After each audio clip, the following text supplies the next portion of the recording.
मुझे बता दीजिए, क्या इस तरीके की यात्राएं जिसमें बड़ी संख्या में लोगों का जमावड़ा है, क्या इनको चालू रखना चाहिए अभी मौजूदा स्थिति को देखते हुए? मैं बताऊंगा कि देखिए, कई बार जब बातें होती है कि ये ओमिक्रॉन के सब वेरिएंट है, ये माइल्ड है, बट यहाँ पर अभी एक जो चिंता का विषय रहता है वो ये रहता है कि हमारे जो हाई रिस्क वाले ग्रुप हैं, जो हमारे ओल्डरली पॉपुलेशन है और जिनको अन्य कई कोमॉर्बिड बीमारियां हैं, तो उनके लिए किसी भी तरह का कोई भी वेरिएंट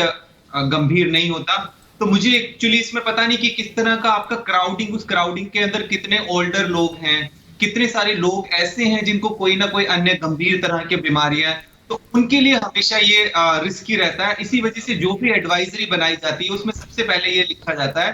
कि जो हाई रिस्क वाले लोग हैं उनका हमें प्रोटेक्शन करना बहुत ज्यादा जरूरी है। तो जो भी गैदरिंग है, वो चाहे किसी भी तरह की गैदरिंग हो, उसमें हमें सुपर स्प्रेडर बन सकते हैं कि हो जाती है कि अपने हाई रिस्क लोगों को प्रोटेक्ट करना। एक लाइन में आपसे बस समझना चाहती हूँ कि क्या ये सुपर स्प्रेडर बन सकते हैं, क्योंकि सबसे बड़ा खतरा तो यही होता है कि स्प्रेडर बन जाते हैं लोग और पता नहीं लगता। जब इतनी बड़ी गैदरिंग में कोई आ रहा है तो वहां पे कितने कोरोना पॉजिटिव है, कितने नहीं है, और ये जो स्प्रेडर है अगर ये आगे जाते हैं, मतलब अगर इनमें कोई स्प्रेडर है तो फिर कितना बड़ा खतरा हो सकता है। अगर आपका क्रेडिट स्कोर कम है तो बैंक लोन छोड़िए, शादी के लिए लड़की भी नहीं मिलेगी। क्रेडिट स्कोर इम्प्रूव करना है तो फ्रीडम ऐप को अभी डाउनलोड करो।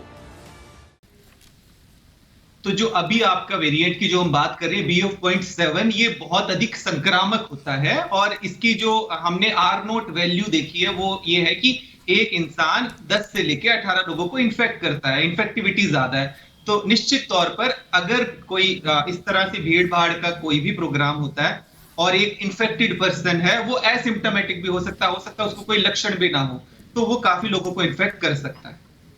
बिल्कुल, देखिए काफी लोगों को इंपैक्ट कर सकता है। मनोज सिंह काका, मैं आपसे समझना चाहती हूँ, आपने भी सुना ना कि क्या हो रहा है, तो आपको ऐसा नहीं लगता है कि अभी राजनीति छोड़ करके राष्ट्र हित में सोच लेना चाहिए? बिल्कुल सोचना चाहिए, सभी को राष्ट्र हित में बात करनी चाहिए और राष्ट्र हित से ही पूरे राष्ट्र का, हम सबका समृद्ध हो पाना संभव हो पाएगा। लेकिन सबसे ज्यादा सवाल उन लोगों से पूछना चाहिए कि जब पश्चिम बंगाल में कोरोना के काल में लोग समा रहे थे तो इस देश के माननीय प्रधानमंत्री जी वहां रैलियां कर रहे थे, और उत्तर प्रदेश में पंचायत का चुनाव कराया जा रहा था, और जब हजारों शिक्षक कोरोना के काल के गाल में समा गए और देश भर के लोगों ने, उन परिवारों ने जिन लोगों ने अपने लोगों को कोरोना के काल में खोया, सरकार से कहा कि कोरोना के मार से हमारे घर के लोग दिवंगत हो गए, उनकी जान चली गई, तब उत्तर प्रदेश की सरकार सदन में और देश की सरकार सदन में, जब आपने, हमने सभी ने देखा कि इस देश में लाखों लाखों लोगों की जान ऑक्सीजन के अभाव में चली गई, तब इस उदासीन नरेंद्र मोदी जी की सरकार और उत्तर प्रदेश के योगी जी की सरकार ने यह कहा कि नहीं, देश में ऑक्सीजन के अभाव में किसी की भी जान नहीं गई। तो ऐसे झूठ बोलने वाले लोगों से भी आप किसी तरह के किसी वैज्ञानिक लक्षण की या वैज्ञानिक बात की उम्मीद नहीं कर सकते हैं। हाँ, अगर सच में साइंटिफिकली अगर ये साबित हो रहा है, आप सुन लीजिए, आप पूरी सुन लीजिए। जी बात पूरी कर ले मनोज जी। मैं पूरी कर रहा हूँ।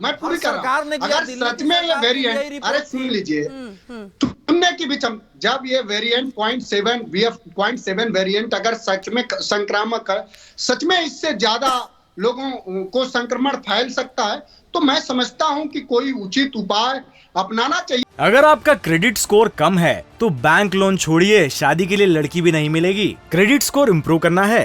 तो फ्रीडम ऐप को अभी डाउनलोड करो।